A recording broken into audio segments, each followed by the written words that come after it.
Okay, so this is how I make my morning coffee. By the way, I'm using a Cafe 4-in-1 coffee machine.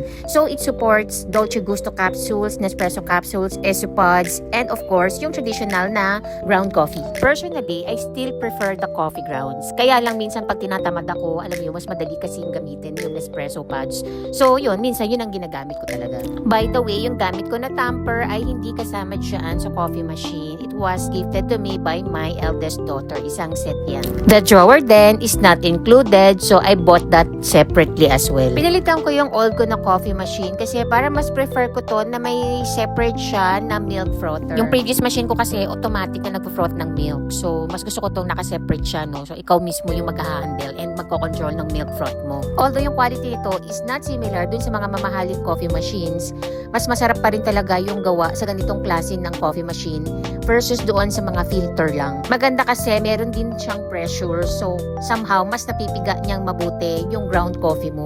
So mas nalalasahan mo, mas lumalabas yung lasa niya, yung flavor niya. By the way, kung gusto niyo ng kapeng barako na original and masarap, sabihin niyo lang sa akin kasi meron akong i-recommend na siya. Pero ang ginagamit ko talaga is Italian roast ng Starbucks na coffee beans, and then meron akong grinder and minsan pinapag-grind ko sa kanila. Depende na lang din. Like itong huling binili ko, pinag-grind ko na sa Starbucks kasi tinatamad na ako mag-grind para sa bahay, no? So ayun lang, kung may question kayo, just leave your comment. Thank you!